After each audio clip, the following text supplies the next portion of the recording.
Hello everyone, మా friends Arizona నుంచి వస్తే ఒక 2 అవర్స్ వెతికి ఇదేదో కొత్తగా ఉంది అని చెప్పి కరియోసిటీ అని ఒక రెస్టారెంట్కి వెళ్ళాము. ఇక్కడికి హ్యాపీ అవర్స్లో వచ్చామంటే $5కి యాపిటైజర్స్, కాక్టైల్స్, వైన్స్ ఉంటాయి. మీకు ఈ రెస్టారెంట్లో ఫుడ్ గురించి తెలియాలంటే కనుక లాస్ట్ వరకు వీడియో చూడండి. ఇది లోపలికి ఎంటర్ అయిన వెంటనే చాలా ఏస్థెటిక్గా మన ఇండియన్ ఆర్ట్ని మోడర్నైజ్ చేసి పెట్టారు. ఇది ప్రాపర్ ఇండియన్ రెస్టారెంట్ లాగా కాదు, ఇండో అమెరికన్ లాగా ఉంది.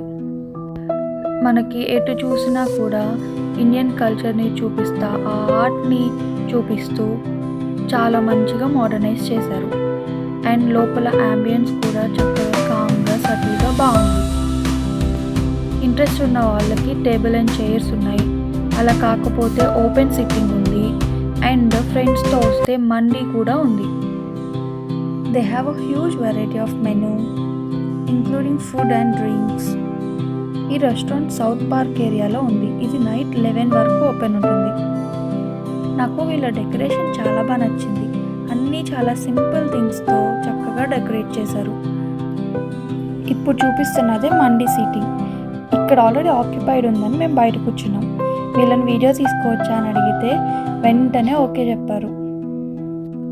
నాకు వీళ్ళ డెకరేషన్లో చిన్న చిన్న గవ్వలతో కర్టెన్స్ లాగా చేశారు. అది చాలా బాగా నచ్చింది. మీరు కూడా నాకులా బీచ్ పర్సన్ అయితే కనుక ఆ గవ్వల్ని కలెక్ట్ చేసుకొని చక్కగా అలా చేయొచ్చు. మేము డ్రింక్కి వర్జిన్ మొయిటో ఆర్డర్ చేసాం. అది బాగుంది.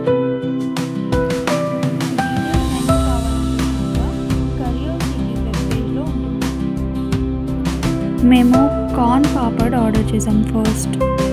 అంటే మాతో పాటు ఒక వెజ్ తినే వాళ్ళు ఉన్నారు, సో తన కోసం అని చెప్పి. అండ్ ఇవి curry fries and curiosity chicken fries కూడా ఆర్డర్ చేసాం. కర్రీ ఫ్రైస్ అయితే పైన కర్రీలాగా వేసినా కూడా ఫ్రైస్ చాలా క్రిస్పీగా ఉన్నాయి. కానీ చికెన్ మాత్రం క్వాంటిటీ చాలా తక్కువ ఇచ్చారు. ఒకళ్ళు ఫుల్గా తినేస్తారు. ఇంకా tandoori rice and 3 curries order చేసాం. ఒకటి మటన్ షాక్షుకా, ఇంకొకటి పన్నీర్ కర్రీ అండ్ ఇంకోటి చికెన్. మాకైతే టేస్ట్ అస్సలు నచ్చలేదు, ఏం డిఫరెన్స్ తెలియలేదు. ఇవన్నీ ఆర్డర్ చేసిన తర్వాత సరే అని చెప్పి వాటితో పాటు గార్లిక్ నాన్ కూడా చెప్పాం. నాన్ అయితే బాగుంది. బట్ మీరు జస్ట్ అపెటైజర్స్ కోసం ట్రై చేస్తానంటే వెళ్ళొచ్చు. బాయ్.